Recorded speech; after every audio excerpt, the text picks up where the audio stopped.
நண்பர்கள் அனைவருக்கும் வணக்கம். இன்று ஒரு தகவல்.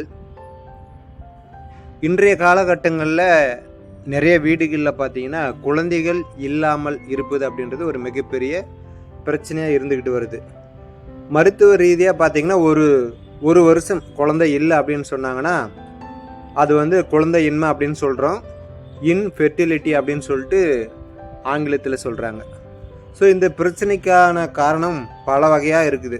பெண்களினுடைய ஹார்மோன் சீர்கேடு, அப்புறமா கர்ப்பப்பை பிரச்சனைகள், ஆண்களினுடைய கருமுட்டைகளினுடைய எண்ணிக்கை குறைவு, அதனுடைய வீரியத்தன்மை குறைவு, அதே போல் மன அழுத்தம், தவறான உணவு பழக்க வழக்கங்கள், சரியான நேரத்துக்கு தூங்குறதில்ல, உடற்பயிற்சி செய்கிறதில்ல, இப்படி பல வகையான பிரச்சனைகள்லாம் இந்த குழந்தையின்மைக்கு ஒரு காரணமாக அமையுது அப்படின்னு சொல்லப்படுது. ஆனால் இப்போதைக்கு மருத்துவத்தில் நிறைய முன்னேற்றங்கள்லாம் இருக்குது. நிறைய பரிசோதனைகள் எல்லாமே இருக்குது. ஐவிஎஃப் டெஸ்ட் மூலமா பார்த்தீங்கன்னா இந்த குழந்தை பிறப்பதற்குண்டான சிகிச்சை முறைகள் நிறையாவே உள்ளது. கோயம்புத்தூரில் நிறைய அந்த மாதிரி சென்டர்ஸ் எல்லாமே வந்துருச்சு. ஸோ இந்த மாதிரி பிரச்சனையை பார்த்திங்கன்னா நிறைய குடும்பங்களும் ஒரு அவமானமான பிரச்சனையாக கூட இருக்குது. ஒரு வருஷம் ஒரு மருமகள் குழந்தை பெற்றுக்கலன்னா அவங்கள மலடி அப்படின்னு சொல்லிட்டு தள்ளி வைக்கிறாங்க. டிவோர்ஸ் அப்படின்னு பல வகையான பிரச்சனைகள்லாம் வருது.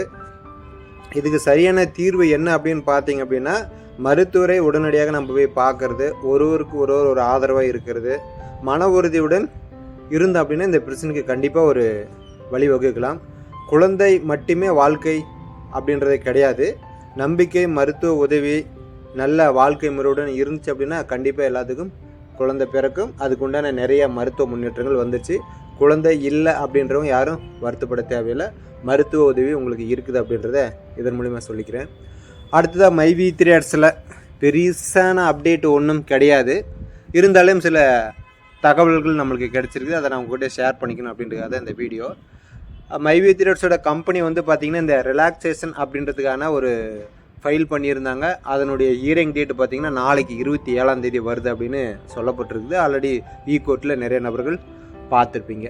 நாளைக்கு வந்துச்சு அப்படின்னா யூஓடபிள்யூலேருந்து கவுண்டர் கொடுப்பாங்களா இல்லையா அப்படின்னு சொல்லிட்டு தெரியல.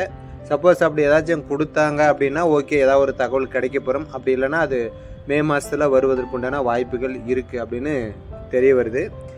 நிறைய நபர்கள் பார்த்திங்கன்னா மே மாதம் வழக்கமாக கோர்ட்டுக்கெல்லாம் லீவ் விடுவாங்க இல்லையா, அந்த மாதிரி லீவ் விட்டாங்கன்னா இன்னும் தள்ளி போகும் அப்படின்ற மாதிரியான நிறைய கொஸ்டின் இருக்குது.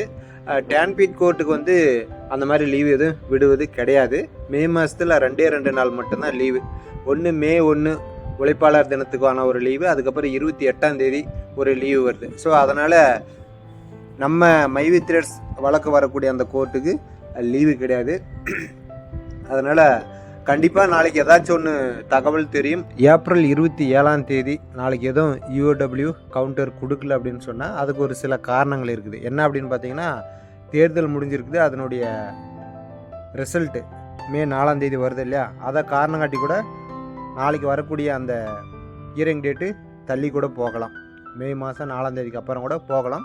ஸோ அதுக்கப்புறம் எப்போ ஹியரிங் வருது, அந்த ஹியரிங்கில் என்ன சொல்லியிருக்காங்க அந்த சார்ஜ் ஷீட்டில் அப்படின்றதன் அடிப்படையில் தான் நிறுவனத்தினுடைய அடுத்த கட்ட நடவடிக்கை என்ன அப்படின்றது நம்மளுக்கு தெரிய வரும். அதுக்கு இடையில் யார் வேணாலும் என்ன வேணாலும் சொல்லலாம், அப்படி இருக்கும் இப்படி இருக்கும் அப்படின்னு சொல்லிட்டு. பட் யார் சொல்வதிலுமே பார்த்திங்கன்னா ஒரு தெளிவான விளக்கங்கள் கிடையாது.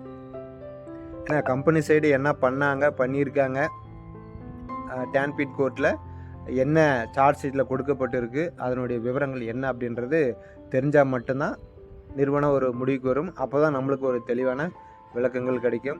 இதற்கு இடையில் நிறைய நபர்களுடைய கேள்விகள் ஏகப்பட்டதாக இருக்குது. அதெல்லாம் சொல்லி முடியவே முடியாது. அதற்கான பதிலும் இப்போ நம்மக்கிட்ட கிடையவே கிடையாது. ஹியரிங் ஏதாச்சும் ஒரு தகவல் நிறுவனத்து சைடு இருந்து வந்தால் மட்டும்தான் உறுப்பினர்களுடைய கேள்விக்கு ஒரு பதில் கிடைக்கும்.